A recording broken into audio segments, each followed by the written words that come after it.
Buenas gente, esto es Tabureteo, el podcast de Taburete Social, donde nos sentamos en un taburete para mirar lo social desde lugares inesperados. Hoy nos sentamos con alguien que habita dos mundos que nunca han estado tan juntos, el trabajo social y la poesía, porque acompañar y escribir tienen más en común de lo que pensamos. Hoy se sienta en taburete Jesús Pérez Celma. Bienvenido. Gracias. Él es trabajador social, trabaja en Cruz Roja en Andorra, Teruel, estudiante de psicología en la UNED y además es autor del libro de poesía Días de Enero bajo su seudónimo Molinero Vallés. Asimismo se define como una persona empática, curiosa, con cierto sentido del humor, que disfruta indagando en el arte, podríamos decir también en el arte poético, y cree en el trabajo social comunitario. Ese que teje redes y mejora la vida entre iguales. Bienvenido. Muchas gracias, Laia y Jorge, compañeros de uni, ex compañeros de uni. Ex, sí. Nada, que estoy encantado de estar aquí. Es una oportunidad de dar un poco a conocer, en mi caso, mi trabajo como trabajador social ahí en Cruz Roja. La verdad que no llevo mucho tiempo, llevo 1 año y medio, 2 años ahora en mayo del año que viene. Y bueno, estoy encargado de coordinar el tema de personas mayores en la comarca de mi zona, que hay unos 9 pueblos, y también un poco de tema de proyectos comunitarios, que luego si queréis podemos hablar de alguno de ellos. Claro. Es interesante. Por supuesto. Y aparte nos hace especial ilusión que has sacado tu libro, sí, y que puedas aquí también presentarlo. Así que... Eso es. Luego está el tema del libro que... ya mandé una muestra a la editorial Talón de Aquiles hace ya bastante más tiempo y no me dijeron nada, pero bueno, la segunda que les mandé les debió gustar más, así que me seleccionaron, me habló el editor tal y fue un proceso, la verdad que sencillo, rápido, fueron bastante majos conmigo y nada, me mandaron los libros allá por agosto después de hacer la maquetación y demás. Y nada, lo he ido vendiendo, me dieron 150 muestras a modo de prueba a ver cómo iba la cosa. Y ahora mismo pues me quedarán unos 10 libros, wow, más alguno que queda en la librería Antígona aquí en Zaragoza y otro en una librería de mi pueblo. Así que para las 2 presentaciones que tengo en mente, igual no queda ya ninguno, así que tendré que apuntarlos. Oye, pues enhorabuena, Jesús. Sí. Muchas gracias. Qué guay. Aquí en Tabureteo, tenemos una pregunta obligatoria para poner en contexto un poco a la gente que se sienta y es que os pongáis por un momento en el lugar de que estáis ahí en mitad de la plaza del pueblo, sentados en un taburete y qué verdad, idea o sueño os gustaría compartir con las personas que os están escuchando. Idea o sueño. Pues mi idea, sueño, sería, no sé, volver a ver renacer los entornos rurales, un poco relacionado con el decrecimiento y el equilibrio y, no sé, volver a ver llenos de vida a los pueblos y que las ciudades sean un poco más amistosas de lo que lo son ahora. Muy interesante, muy bien. Nos gusta pensar que la poesía también es una forma de acompañar, que hay versos que sostienen igual que un trabajador social y silencios que curan más que 1000 informes. ¿Cuándo descubriste que la poesía también podía ser una herramienta social? En relación a la poesía como un arte comunitario, pues al final la poesía no deja de ser una especie de herramienta donde compartir con los demás lo que uno lleva dentro, lo auténtico que lleva uno, pues lo expresa de esta manera, de esta forma en escrito, ¿no? Y bueno, es intentar compartir sentimientos, por ejemplo, de soledad, dolor, ¿no? Que en algunos podemos pasar por la vida, y ese hecho de compartirlo con otro y que otro lo lea, que al final crea un nexo de unión con el otro, y yo creo que ahí está un poco lo comunitario de la poesía. Que al final si es solo para ti, pues bueno, si es un diario que no vas a publicar ni nada, pues sí. Pero si es poesía que acabas publicando y abriendo al mundo, pues empieza a ser comunitario, deja de ser tuyo y empieza a ser compartido. Muy bien. ¿Qué crees que hay de...? Bueno, yo creo que va un poco encaminada la pregunta por lo que acabas de responder también, pero ¿qué crees que hay de social en tu forma de escribir? ¿Y qué crees que hay de poético en tu forma de trabajar? Bueno, a ver, en mi forma de escribir siempre, bueno, en uno de mis temáticas intento meter siempre algo de un poco de crítica social. Uh-huh. En algunos de mis poemas sí que se puede entrever algo de crítica, sobre todo al urbano. Cuando comento mucho el tema del hierro, del cemento, de lo gris, está relacionado siempre con esas ciudades gigantes y un poco con tonalidades oscuras, que no sé, que asustan a la gente, que no crean lazo, que cada uno va a su bola, ¿no? Que si no ayudar al otro, los vecinos no se conocen, un poco relacionado con eso, ¿no? Y en cuanto a mi forma de trabajar relacionada con lo poético, pues lo poético de mi forma de trabajar es que intento no ser muy burócrata ni muy, muy rígido. Y siempre intento salir por otras vertientes. Uh-huh. Entonces, ser auténtico podría ser mi forma de trabajar poética. Muy bien. Sí que es verdad que ahora, vaya, cuando nos imaginamos pues la gran ciudad, es como, pues lo que dices tú, todo edificios grises, altos, que va todo el mundo con el piloto automático, que no van así como con burros. Un antifaz en los lados, eso es. Y vaya, sí que asusta un poco, la verdad. Uh-huh. En tu día a día como trabajador social en Cruz Roja, acompañas historias y silencios también, ¿no? Porque al final en el proyecto que ahora si quieres nos cuentas un poco más, también entra parte de la soledad, ¿no? De cómo se sienten las personas. La soledad no deseada en el entorno rural. Sí. Exacto. Entonces, ¿cómo crees que se vive la soledad desde dentro? Cuando eres tú quien muchas veces tiende la mano. Cuando eres la persona que sufre la soledad, en este caso no deseada, porque muchas veces con el tema de la soledad siempre, desde el mundo profesional siempre creemos que todo el mundo que está en soledad es no deseada, y no siempre es así, siempre hay personas pues que viven bien en su entorno de soledad, ¿no? Pero lo importante es acceder a esas personas que, por la circunstancia que sea, padecen de soledad no deseada, ya sea porque los familiares no viven con él, porque la muerte es un hecho de la vida que le llega a todo el mundo, y en esa soledad que van perdiendo gente y van perdiendo compañías, pues hay que darle una vuelta y ver cómo desde lo comunitario podemos acceder a esa persona y qué quiere esa persona sacar de ella o qué pide, qué quiere para que se calme ese problema. También hay algo que leí el otro día, que ahí tú me podrás responder mejor, que es que solemos asociar la soledad a personas mayores. Sí.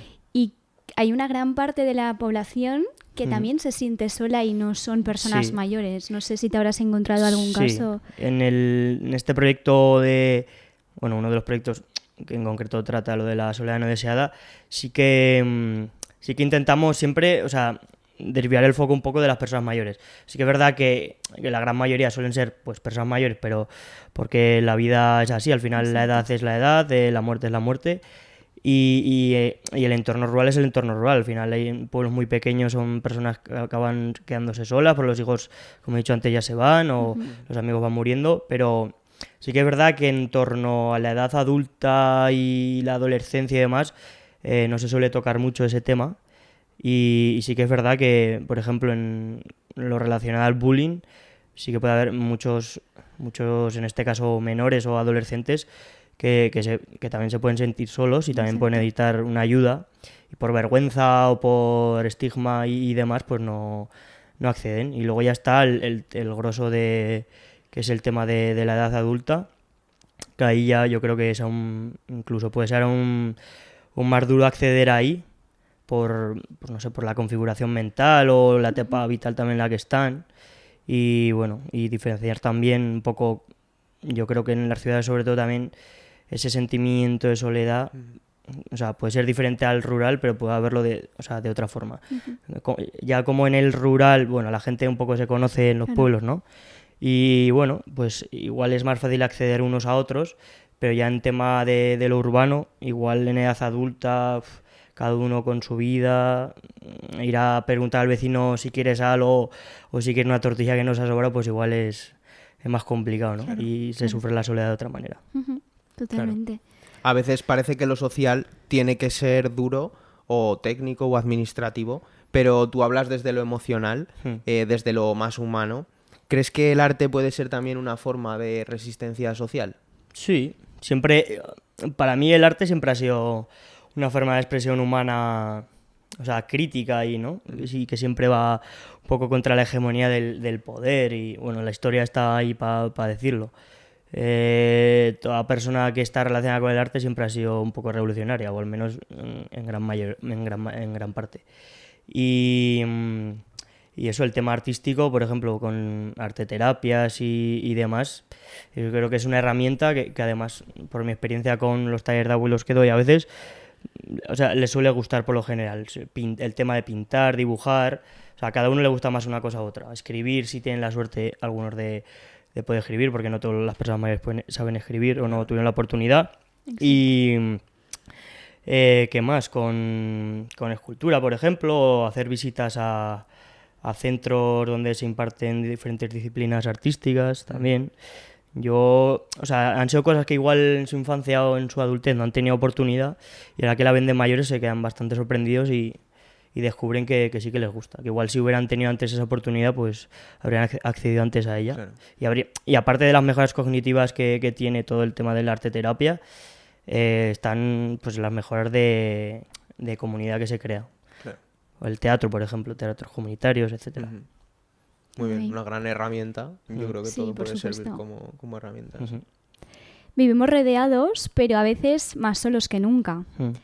Miramos, pero ya no vemos. Escuchamos, pero con miedo muchas veces. Cada día compartimos espacios, palabras, incluso causas. Y aún así cuesta confiar, como decíamos al principio. Tal vez porque confiar es exponerse, es mostrarse tal y como somos, dejar una rendija abierta en medio del ruido. Pero al final, quizá, sea justo eso lo que nos mantiene humanos. ¿Qué significa para ti confiar en lo personal y en lo profesional? Un poco, para mí confiar no deja ser de ser vulnerable, abrirte, tender la mano, ¿no? Confiar en el otro significa pues verle al otro como lo que es, una persona igual que tú. No es un número, no es un archivo, no es un expediente. Y bueno, en el lenguaje, por ejemplo, se nota mucho. La forma en que algunos trabajadores hablan de una forma muy burocrática, muy, no sé, muy numérica, muy de hola, bueno, no sé, un tono muy lineal, muy sin, ¿no? Es muy vacío, como si la otra persona, bueno, está ahí, me lo salto, estoy un rato con él, a ver si dura poco y al siguiente. Y no sé, confiar un poco es naturalizar un poco las relaciones con los demás, ¿no? Hacerlas naturales, pues con sus fallos y demás, porque al final las relaciones tienen sus fallos, tienen sus errores, sus brechas. Y eso para mí es confiar, no buscar la perfección ni nada, sino abrirse, sentirse vulnerable, naturalizar sobre todo, como he dicho, y nada. Y una vez tú naturalizas la relación con los demás, va saliendo poco a poco las cosas. Muy bien. Y en el caso de lo comunitario, que a veces parece que está todo muy fragmentado, como comentabas, ¿cómo crees que se construye esa confianza? Construir la confianza. Muchas veces la confianza pues, requiere de tiempo, ¿no? De tiempo para ir conociéndose uno a otro, porque con las prisas y con pedir objetivos, por ejemplo, o llegar a números, pues con eso muchas veces el proyecto, lo que sea, o esa forma de crear una conexión se rompe. Porque si le exiges a una persona unos tiempos que no son suyos, pues no los va a aceptar, los rechazará y seguramente se vaya. Pero con unos tiempos determinados, recursos adaptados a cada persona, y con tiempo, creando lazos, creando, no sé, momentos de intimidad, de decir cosas, pues, por ejemplo, que a otro en un despacho no le dirías, o pues lo que he dicho antes, lo de crear relaciones más sanas, más abiertas, donde te puedas mostrar cosas que, por ejemplo, no le dirías a un típico trabajo social con un concepto asistencialista que está en su despacho, ¿no? En un despacho gris, por hablar otra vez del color gris de las ciudades. Muy bien. ¿Qué crees que pasa? Yo creo que has contestado también un poco, porque has dicho, bueno, pues si no se hacen esos vínculos, al final la persona se levanta y se va. Pero ¿qué crees que pasa cuando el vínculo, que es la base del trabajo social, se rompe o se burocratiza? Cratiza. Cuando se rompe el vínculo, se burocratiza. Pues al crear relaciones o rígidas o cuadriculadas, que tienen que entrar sí o sí en unos parámetros, por ejemplo, yo creo que al final no le dejas a la persona expresar del todo cómo es o lo que quiere hacer, y obligar siempre a las personas a hacer cosas que no quieren o que no encajan acaba por destruir un poco la relación o el tipo de lazo que se haya creado. Y no sé, el tema sobre todo de la burocratización en todos los aspectos de la vida que vemos hoy en día, ¿no? De todo tiene que ir muy rápido, cuadrado, rígido, en unos tiempos X, y no sé, se cuarta un poco lo que es el tema de la libertad. Sí que es verdad que a veces pues, los tiempos son los que son y no queda otra, y hay que ir tirando, y algunos se quedan fuera del barco, pero hay que darle una vuelta a eso y empezar a darle un enfoque comunitario en el sentido de flexibilizar todas estas cosas. Porque al final estamos creando unos encasillamientos en todos lados, en el sistema, ya sea en Hacienda, por ejemplo, luego en el tema de trabajo social, de tanto papeleo, tanto no sé qué, y al final se pierde un poco el objetivo o el foco de fondo, que es ayudar a las personas de la mejor manera posible, ¿no? Y nos perdemos en un mar de papeleos que muchas veces no sirven para nada, que se pierde tiempo, y ese tiempo que se puede usar en un tiempo de calidad de estar, pues igual la persona solo necesita estar con ella o atenderla, o pasar un rato con ella, ¿no? Y eso al final se acaba perdiendo. Entonces hemos entrado en una vorágine en la que se está perdiendo un poco el foco de fondo. Entonces pues se está viendo por ahí trabajadores sociales porque es normal que estén quemados porque no hacen realmente lo que les gustaría hacer. Están obligados a hacer X tareas o realizarlas de una forma determinada que no les gusta o no les cuadra con su pensamiento. Porque al final, si tú lo único que haces es estar en una oficina y rellenar papeles, llamadas, correos y demás, y no sales a la calle, por decirlo así, o no vas a las casas o no hablas con la gente, no entiendo muy bien para qué sirve el trabajo social. Muy bien. ¿Crees que la desconfianza es también una forma de violencia social? Esa es buena. Pues es una violencia social, diría yo, subversiva, ¿no? Claro, la desconfianza al final te crea un escudo frente al otro y cuando tú no conoces al otro, cualquiera te puede infundir ya sean bulos, desinformaciones y demás, y tú te lo creerás porque corresponderá con el tipo de escudo conceptual que te hayas montado en tu cabeza de este es diferente, este es de otra forma, voy a confiar en este si está totalmente alejado de mí. Y esa desconfianza al final es la que nos separa y acaba generando una brecha en el tejido social que al final puede desembocar en conflictos bastante graves. Que bueno, ya se puede ver a nivel mundial, ¿no? Tipo de conflictos que parece que no, pero desde lo pequeño se puede hacer un mundo. Total. Así es. La confianza, bueno, decimos que es ese hilo invisible que sostiene lo humano cuando todo lo demás se tambalea. No se impone, se cultiva, a veces incluso desde la herida. Confiar es elegir creer, aunque el mundo parezca decir todo lo contrario. Es tender como la mano sin saber si habrá otra al otro lado y aún así hacerlo. ¿Cómo haces tú para mantener viva esa llama o esa confianza, digamos, en lo que haces día a día? La confianza un poco es, al final no te queda otra que aceptar el riesgo. Pues habrá veces que confiarás en personas que no tendrías que haber confiado, te llevarás un chasco, te llevarás una hostia, y otras veces, pues, que en mi opinión yo creo que gran parte de las veces, o al menos en mi contexto, una vez confías, es más gratificante que siempre ir por la vida desconfiando de todo el mundo.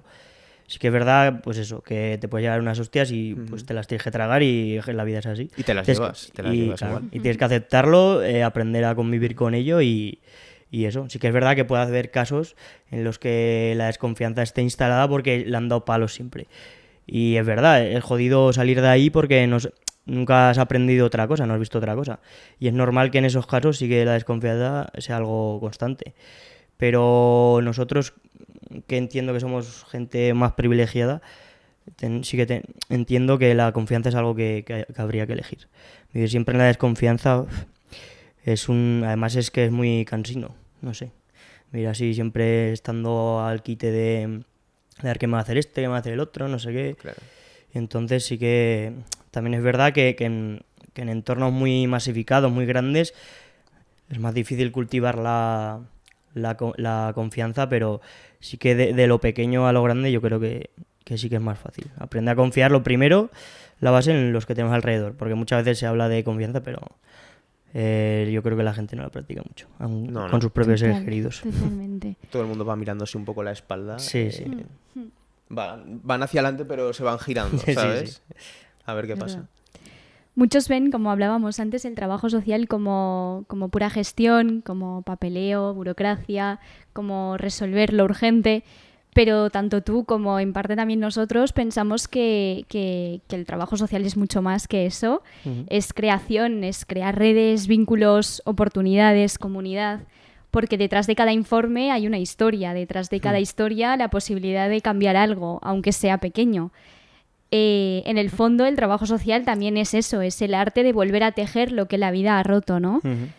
¿En qué sentido crees tú que el trabajo social también es un arte? En el sentido de que es una herramienta que te conecta con el otro, ¿no? Uh-huh. O sea, el arte es una forma de expresión, como he dicho antes, que saca del yo al otro.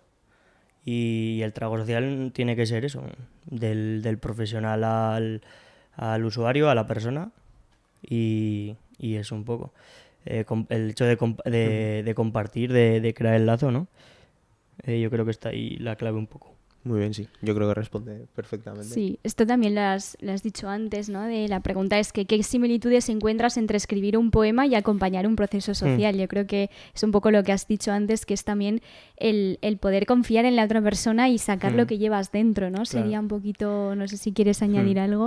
Al final, en un proceso creativo siempre pasas la etapa de sentirte vulnerable porque no dejas de contar temas muy personales y aunque lo puedas plasmar de forma metafórica o que se entienda más o menos, no deja de ser una cosa de abrirte al mundo, a los demás y expresar tus vulnerabilidades, tu fragilidad a través de la escritura y para intentar conectar con el dolor de otros, ¿no? Y un poco con el tema del trabajo social, aunque nuestro dolor no sea el mismo que el del otro, sí que es verdad que ahí se puede escuchar y ahí sí que se puede compartir el dolor. Porque siempre podemos encontrar en nuestra vida alguna similitud con el dolor de otros, aunque no sea la misma escala, pero algo siempre se puede encontrar. Y si no, pues siempre queda escuchar, ¿no? Al otro. Claro.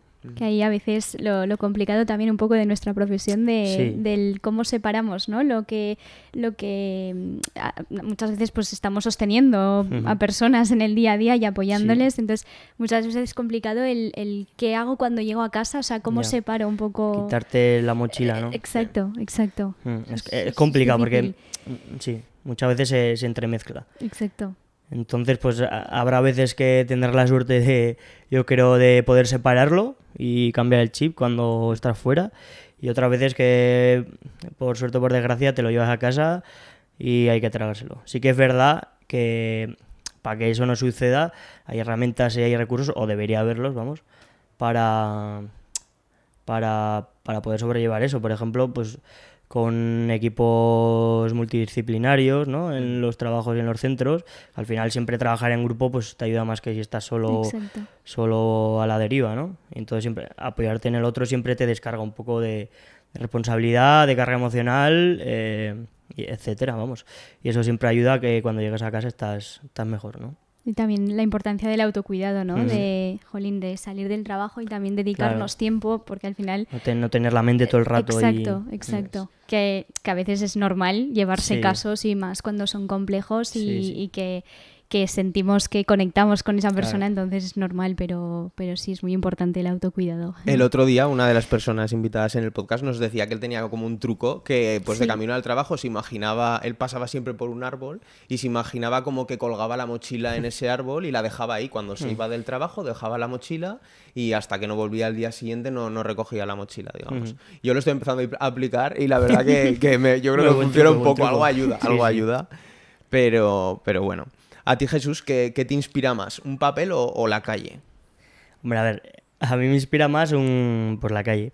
Otra cosa es que me toque muchas veces pues más tema del papeleo y demás, pero bueno, al final si tienes un trabajo y te dicen que tienes que hacer X, pues muchas veces no te dejas hacer Y, pero bueno, por prefiero pues la calle, estar en comunidad, con el centro de salud organizando tal cosa, el colegio.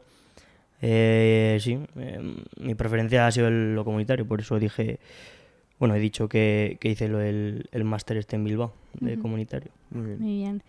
Si tuvieras que escribir un verso sobre tu trabajo, ¿cómo empezaría? ¿Cómo empezaría? Sobre mi trabajo. Sobre el trabajo social, pues. Sobre el trabajo social. Lo que te sea más fácil. Hostia. La comunidad como salida a la egolatría no es... Joder. Si no, lo digo más tarde. Vale. A ver, entendemos que es bastante complicado. Te hemos pillado ahí. Pero vaya, yo creo que al final se está pillando muy bien el concepto. Vale. Y tal vez el trabajo social sea eso, escribir con las personas en lugar de sobre las personas. En el trabajo social, bueno, si quieres... La comunidad unida contra la egolatría. Ahí está, bien. perfecto. Muy bien. Perfecto. En el trabajo social nos enseñan a cuidar, a escuchar, a sostener, como hemos dicho hasta ahora. Pero nadie nos enseña a volver a casa con todo eso dentro y vivimos en el lado del dar. Y a veces se nos olvida que también somos parte de lo humano, de eso que intentamos reparar, digamos. Retomando un poco lo que estábamos hablando antes, ¿cómo te cuidas tú, o sea, en tu caso, para no perder la sensibilidad entre tanto ruido? Para no perder la sensibilidad dentro del trabajo, ¿no?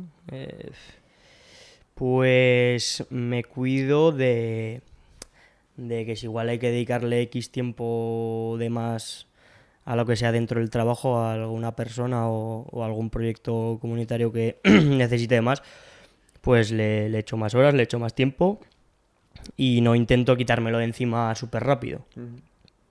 Entonces, pues un poco sobre todo de planificación y organización para poder rascar los tiempos de donde sea y un poco eso, al final el tiempo es súper importante y poder dar más tiempo muchas veces requiere de esa organización y esa planificación para poder rascar de todos lados, ¿no? Entonces eso, si al final encuentras el tiempo adecuado, porque hay muchos profesionales que no tienen ese tiempo, ¿no? Por ejemplo, para tener una visita domiciliaria, porque están a hogar de papel en la oficina, pues no pueden ir a una casa a ver qué tal está la Paquita, ¿no? O no se puede ir al centro de salud a una reunión multidisciplinar entre la comarca, el no sé qué, y desarrollar un proyecto comunitario. Entonces, un poco eso, sacar el tiempo de donde se pueda, si es que se puede, y un poco de saber que delante tuyo, como he dicho antes, hay una persona, y aunque a veces si estás muy metido en el papel y de burócrata y demás, se te olvida y incluso puedes tratarla como no se merece, ¿no? ¿Qué papel juega el humor en tu trabajo, en el día a día? Pues para mí, sobre todo con el tema de mis abuelas, con las que les doy un taller una tarde a la semana, he descubierto que es bastante importante, porque son personas que están ya en la tercera edad, ¿no? En sus últimas etapas de la vida, y la verdad que tienen un humor bastante bueno, la verdad. Y no sé, ahí he aprendido un poco que, bueno, aunque yo siempre he estado muy aliado con el humor, y ahí me han reafirmado que el humor para mí es esencial, sobre todo para quitarle muchas veces hierro a asuntos que hay que quitárselo y ya está, porque a veces le damos una importancia y unos egos a ciertos asuntos que solo hacen más que agravar el problema. Y a veces pues igual hay que tomárselo un poco con filosofía y intentar cuando se pueda, porque siempre hay que tener cuidado con el tema del humor, saber cómo meterlo para quitarle hielo al asunto, para romper el hielo, perdón. Y eso, yo creo que el humor es una muy buena herramienta, sobre todo en temas de duelo y demás. Por ejemplo, a través de la risoterapia, por ejemplo, ayuda bastante a temas espinosos, de saber cómo salir de ahí. Y yo creo que el humor es clave en eso.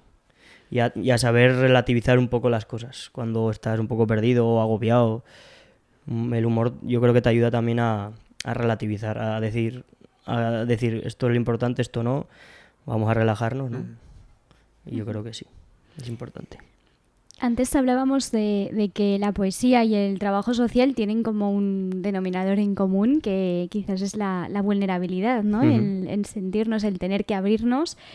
¿Qué te ha enseñado a ti la poesía sobre vulnerabilidad, sobre empatía? La poesía me ha enseñado pues que cada uno lleva su mochila de espaldas, que cada uno lleva sus dolores, sus penas, ¿no? Y un poco eso.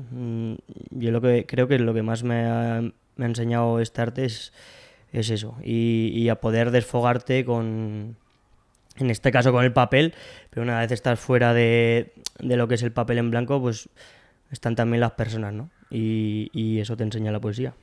A abrirte, o al menos intentarlo, y saber que igual que puedes hacerlo en el papel, puedes hacerlo con los demás.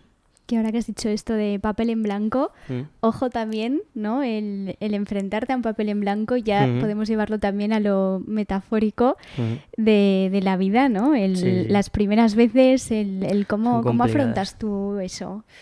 Bueno, las primeras veces. Yo, en cuanto a la primera vez que entré aquí en mi pueblo, cuando entré a trabajar en Cruz Roja, sí que iba un poco perdido las primeras semanas, pero bueno, yo creo que como todo el mundo cuando empieza, ¿no?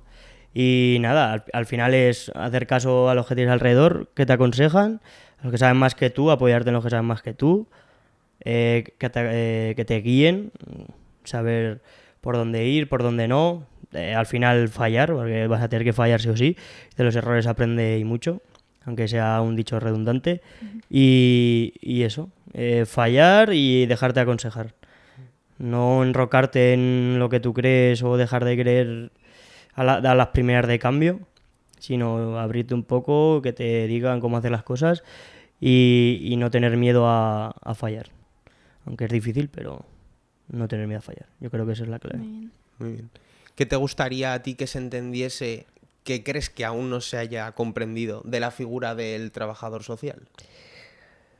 Yo creo que se sigue viendo ese trabajador asistencialista que está en un despacho, que es rígido, como si fuera un contable más o menos, o alguien que trabaja en Hacienda, un inspector. Y entonces muchas veces se tiene como al trabajo social como alguien alejado un poco de la realidad, por así decirlo. Según qué casos, yo creo que se le ve como el burócrata de turno, el que quita a los hijos o este tipo de clichés. Y no sé, yo creo que aún sí que es verdad que ha evolucionado y ya no hay tanto cliché de mucha gente, pero sí, yo creo que sigue habiendo.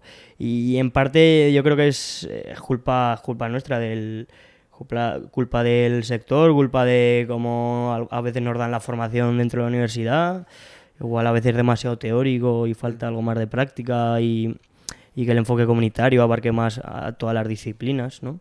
Que es algo interseccional lo comunitario. Porque al final el contexto es lo que muchas veces define, muchas veces o casi todas define los casos, ¿no? de cada persona a tratar. Nosotros en parte, Taburete nace un poco de esto, de querer salirnos de lo que desde hace mucho tiempo se entiende como trabajo social, ¿no? Ese asistencialismo, y ir un poco un paso más allá, que creemos que al final podemos estar en la vida de cualquier persona, o sea, en el día a día de cualquier persona. Quizá la poesía, retomando un poco este tema, sea una forma de escucha profunda, como decíamos, la que tanto necesitamos en lo social también, ¿no? El ocupar un espacio, el ocupar un lugar. Si pudieras reescribir el guión social del mundo, Desde tu mirada de trabajador social y poeta, en este caso, ¿qué palabra borrarías y cuál pondrías en grande? ¿Qué palabra borraría? Uf, a ver. ¿Qué palabra borraría? Pues ahora mismo, como hemos hablado tanto de ella, borraría la burocracia. Y pondría en grande, pues elegiría entre... Confianza.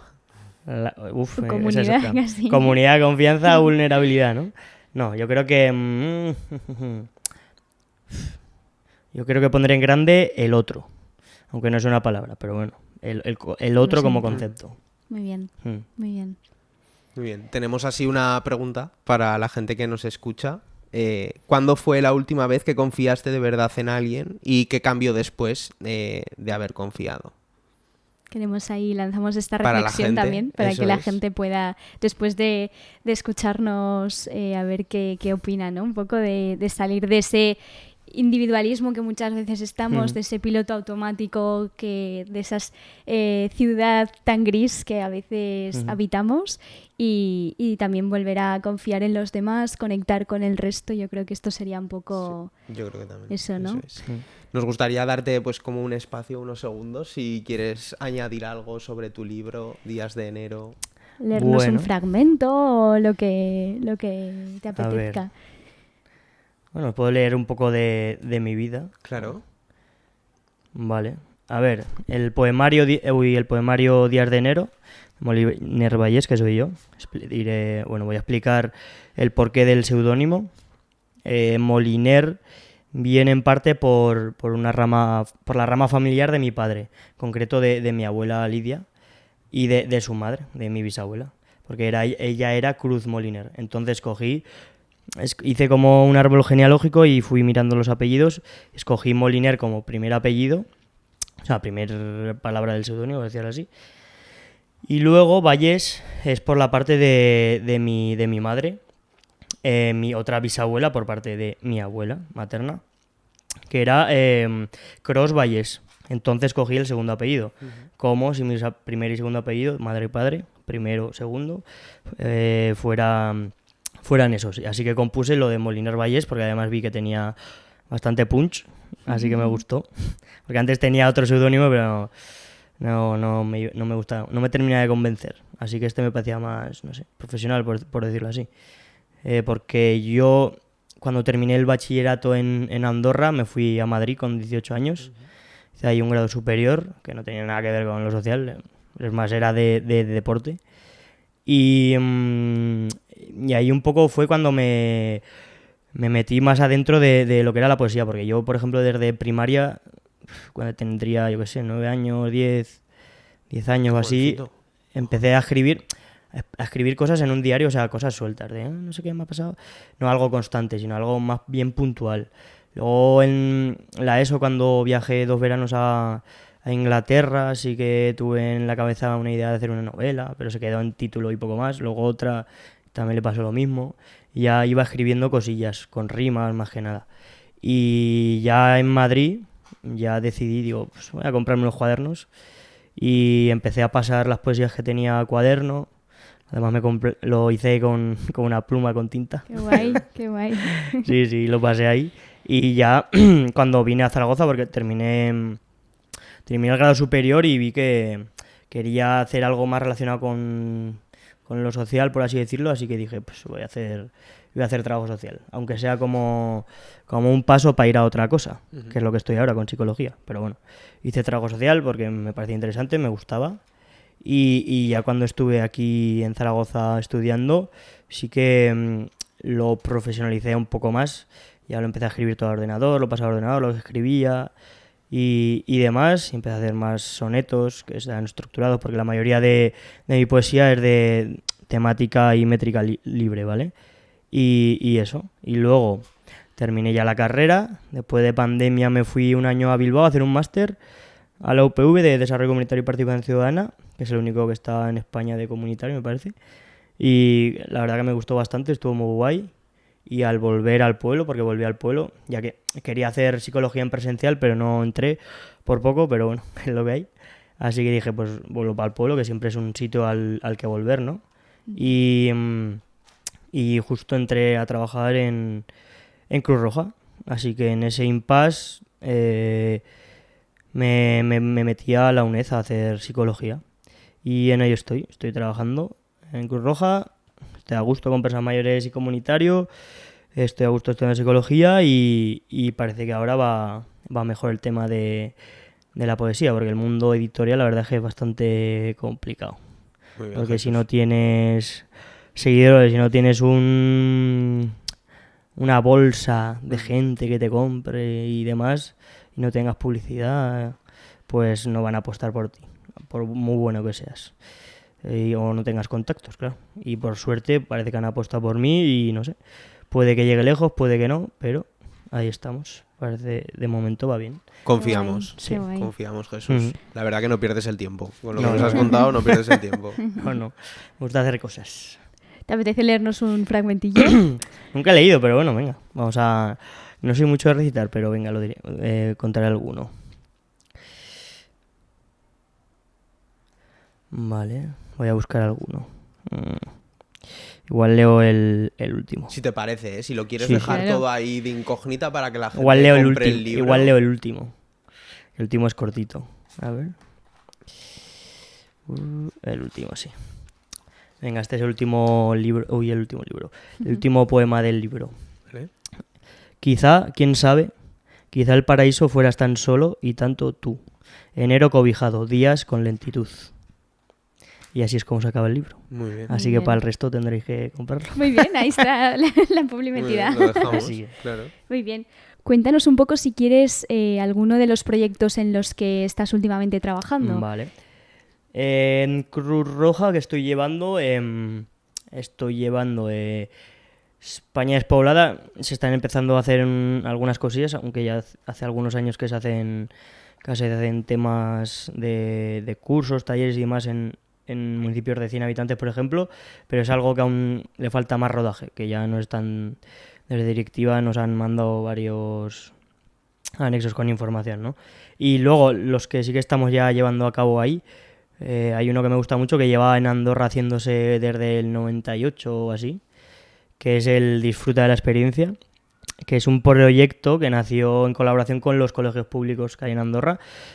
Gloria Fuertes, Manuel Franco Rollo y Juan Ramón Alegre, que Gloria Fuertes es el de Educación Especial, ¿vale?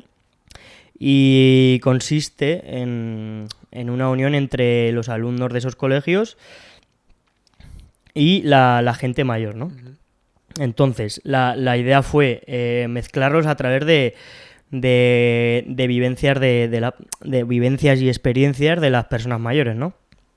Por ejemplo, juegos tradicionales. Pues nosotros somos un equipo multidisciplinar de comarca, de la Residencia de Mayores, Cruz Roja, Escuela de Adultos y creo que no me dejo a nadie más. Sí, estamos ahí, esos 4 o 5 agentes, ¿no? Y tenemos un grupo de personas mayores, de abueletes y abuelas que participan en los colegios, pues eso, dando, por ejemplo, juegos tradicionales a los colegios con los chavales y les enseñan, pues, yo qué sé, cómo se jugaba, bueno, la petanca no sé si jugando, pero bueno, la petanca por poner un ejemplo, ¿vale?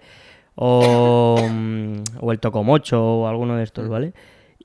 O luego, por ejemplo, taller de pan. ¿Cómo se hacía el pan? Pues vamos a hacer un taller de explicación con un vídeo a la clase, a los colegios de ahí, de primaria de los peques, y luego se hace el pan. Les damos un poco de harina, masa, tal, hacen las formas que les gustan, lo llevamos a una panadería, lo cocemos y luego se lo damos. O el mondongo, que ese es era lo que se llamaba antes la matanza, de cogían al cerdo, utilizaban todas las partes del cerdo, tenían comida pues para todo el año, que es lo que se hacía antes. Y ese también aún se sigue haciendo. Luego taller de costura también, charlas sobre inmigración, porque mi pueblo, por ejemplo, es un pueblo minero y hubo mucha migración de Andalucía, por ejemplo, o de Galicia, y abuelas que cuentan su experiencia, y hay alguna que se ponen a llorar los niños y demás, pero es bonita. Y ¿qué más también tenemos? Luego de teatro tenemos uno, La Pulga y el Piojo, que además eso, bueno, es que claro, yo estoy en ese colegio viendo a las abuelas que ahora llevo, y es un teatrillo que montan las abuelas, por ejemplo. ¿Y qué más? ¿Hay alguno más? Ah, vale, de las plantas, taller de plantas también. Hace tiempo también hacían el de plantar árboles. Y está un poco abierto también a lo que quieren hacer los abuelos, que les quieren enseñar a los críos. Claro. Y la verdad que a los abuelos les sienta súper bien porque se les ve en la cara, ¿no? Que esa relación intergeneracional, ¿no? Con los críos y demás, o sea, les hace sentirse útiles por un lado, y luego a los críos se les enseña buenos valores de antes, por ejemplo, y a relacionarse con sus mayores, ¿no? Y entonces creas un beneficio por los dos lados. Claro. Y ese proyecto está muy guay, sí. ¿Qué impacto tiene eso? O sea, ¿qué feedback os dan? ¿Cómo los y las adolescentes recogen todo esto? Bueno, adolescentes y más pequeños, entiendo que es para sobre todo pequeños, porque en el instituto, por ejemplo, no se llega a hacer. Vale, o sea, se es hace más solo colegio. hasta, primaria. Vale. ¿Y cómo lo recogen los y las peques? Pues la verdad que los peques hay clases son más revoltosas que otras, pero la verdad que están bastante atentos, escuchan, preguntan mucho, y yo creo que aprenden, o sea, como muchas cosas son temas que se han dejado de hacer o se han quedado en el pasado de nuestros abuelos, la verdad que lo reciben con interés o nunca sabían que había eso. Es que es verdad que al ser en un entorno rural, pues sí que tienen más contacto con la naturaleza y algunas cosas pues que sí que las saben, ¿no? Porque sus propios abuelos pues los llevan al campo, por ejemplo, ¿no? Pero sí que es verdad que otras que yo creo que aprenden bastante y les enriquece, porque eso se ven que preguntan bastante y se interesan. Y siempre están a la espera de que vayan los abuelos a enseñarles algo. Qué chulo, qué chulo. Y a la inversa, ¿se ha planteado hacer algo que puedan, bueno, por ejemplo, no sé, el tema de la digitalización, que es algo que en las redes sociales y tal, ¿se les enseña también a las personas mayores? ¿Tenéis algún proyecto? Sí, hay un proyecto que se llama Voces en Red. Vale. Estamos prestando como unos dispositivos inteligentes, unas Alexas, para que me entendáis. Y se intenta pues prestar a las personas mayores de forma gratuita y que aprendan a usarlo y demás, porque la idea de eso es que estén conectadas con esas pantallitas. Es que es verdad que algunas personas mayores pues son reacias a ello, porque las tecnologías pues la verdad que no les gustan y pues ya está. Pero a otras, la verdad que a algunas les va gustando y le van cogiendo el tranquillo y parece que se van adaptando. Y luego en los talleres que hay por la tarde alguna vez utilizamos alguna tablet o alguna cosilla de estas. Pero sí, parece que o sea, es un campo complicado el tema de la tecnología con los mayores, porque muchos directamente pues no quieren y tampoco hay que obligarles. Muchas veces parece que hay que obligarles a hacer X cosas y pues no, pues si no quieren, no quieren. Hay que simplemente ofrecerlo, lo quieren bien, y si no, pues nada. Qué guay, súper interesante. Sí. Que me he dejado. Sí. Y luego tenemos también estamos haciendo ahora un diagnóstico de salud comunitaria con el Centro Salud, con una Facultad de Medicina de Unizar y de Educación, que nos van a prestar un programa de inteligencia artificial. ¿Qué más? Está metido la comarca también de Andorra. El Centro de Salud están enfermeros y demás. Y el CELAN, que es el Centro de Estudios Locales de Andorra. Y estamos ahí en un grupillo que estamos haciendo ese diagnóstico comunitario. Vamos a hacerlo a través de entrevistas y grupos focales para sacar... o sea, tenemos pinceladas de más o menos qué pasa, porque hemos hecho una fase cuantitativa de datos. Y ahora estamos con la quali, que vamos a empezar entrevistas y demás. Y a ver un poco qué pasa. O sea, sacarlo de forma profesional, aunque por subjetividad nosotros sepamos un poco lo que pasa en la zona, ¿no? Después del cierre de la central, por ejemplo, y demás, pero así por poder plantearle a las instituciones a través del diagnóstico cosas que hacer que son así porque lo ha dicho la gente, lo han discutido y lo hemos sacado también de datos. Y eso también es interesante, porque eso lo podremos enlazar con el tema de la España despoblada, con la soledad no deseada también, y a través de ahí pues intentar sacar todos los recursos que sean necesarios, ¿no? Y luego, luego el proyecto que te he dicho antes de soledad no deseada, que he contactado con un referente en cada pueblo de forma voluntaria, muchos son el médico de la zona o el enfermero o de la asociación de mayores, y la idea es que vayan captando o fijándose, aunque sea de manera informal, a personas que tengan o padezcan soledad no deseada, que nos lo hagan llegar y luego haremos un tratamiento de esos casos y a ver cómo se puede solucionar el caso o si tiene solución. Y eso, enlazarnos entre los 9 pueblos que somos en la comarca y ir sacando casos y solucionarlos pues de la manera en que se pueda. Claro, así que eso yo creo que ya no me dejo en ninguno. Claro, esto es lo que decías un poco antes, ¿no? El buscar, el tejer esa red. Tejer esa red en este caso en nuestra comarca, a través de profesionales y no profesionales, entre la comunidad y un poco que vaya surgiendo, se vaya moviendo solo, ¿no? Que no tampoco hacerlo desde una perspectiva jerarquizada de que va el profesional y te dice lo que tienes que hacer, sino que salga un poco de abajo lo que quiere la gente y la gente también pues que se vaya organizando sola, que vayan surgiendo ese tipo de cosas de manera autoorganizada entre ellos un poco. Qué interesante, muy chulo.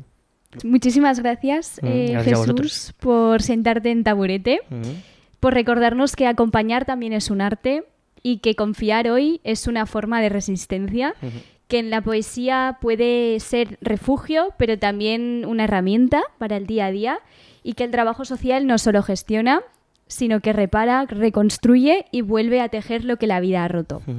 Esto ha sido Taburete Social, donde las historias se entrelazan, donde la palabra cura y donde seguimos creyendo que cada gesto de confianza puede encender un poco de luz en lo común.